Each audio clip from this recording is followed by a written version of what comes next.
husbands, all since crossed out.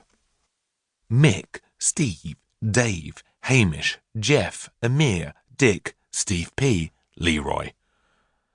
"Oh dear," the woman spat, her mouth full of crisps. Oh dear, how very, very sad. It's heartbreaking. The poor little thing has snuffed it. She leaned over her little stepdaughter and peered down at the dead hamster. She sprayed the carpet with half-chewed pieces of crisp as she spoke. Dear, oh dear, and all that stuff, she added, in a tone that did not sound even remotely sad. Just then, a large piece of half-chewed crisp sprayed from Sheila's mouth onto the poor thing's little fluffy face. It was a mixture of crisp and spit. The technical name for this is a spisp. Zoe wiped it away gently as a tear dropped from her eye onto his cold pink nose. "Here, I've got a great idea," said Zoe's stepmother. "I'll just finish these crisps, and you can shove the little thing in the bag. I won't touch it myself. I don't want to catch something." Sheila lifted the bag above her mouth and poured the last of the prawn cocktail crisp crumbles down her greedy throat. The woman then offered her stepdaughter the empty bag. "There you go. Bung in here quick before it stinks the old flat out." Zoe almost gasped at the unfairness of what the woman had just said. It was her fat stepmother's prawn cocktail crisp breath that stank the place out. Her breath could strip paint. It could shear the feathers off a bird and make it bald. If the wind changed direction, you would get a nasty waft of her breath in a town 10 miles away. "I am not burying my poor ginger nut in a crisp packet," snapped Zoe. "I don't know why I called for you in the first place. Please, just go."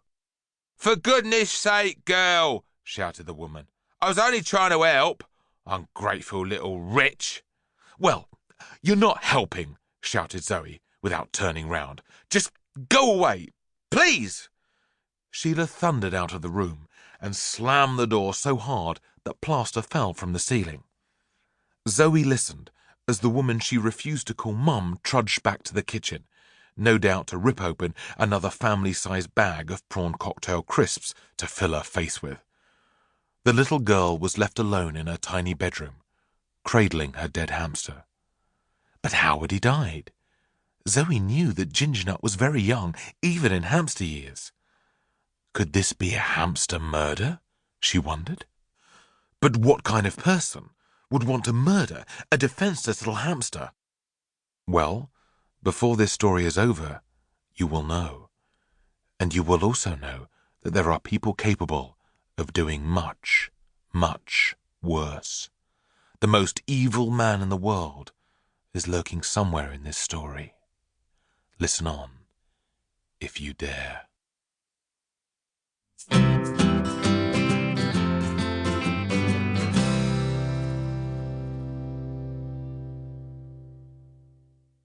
Chapter 2. A Very Special Little Girl. Before we meet this deeply wicked individual, we need to go back to the beginning. Zoe's real mum died when she was a baby, but Zoe had still had a very happy life. Dad and Zoe had always been a little team, and he showered her with love. While Zoe was at school, Dad went out to work at the local ice cream factory. He had adored ice cream ever since he was a boy and loved working in the factory, even though his job involved long hours, not much money, and very hard work. What kept Zoe's dad going was making brand new ice cream flavors. At the end of every shift at the factory, he would rush home excitedly, laden with samples of some weird and wonderful new flavor for Zoe to be the first to try. Then he would report back what she liked to the boss. These were Zoe's favorites: Sherbet Bang, Bubblicious Bubblegum, Triple Choconut Fudge Swirl, Candy Floss Supreme, Caramel and Custard, Mango Surprise, Cola Cube and Jelly, Peanut Butter and Banana Foam, Pineapple and Licorice, Whiz Fizz Space Dust Explosion. Her least favorite was Snail.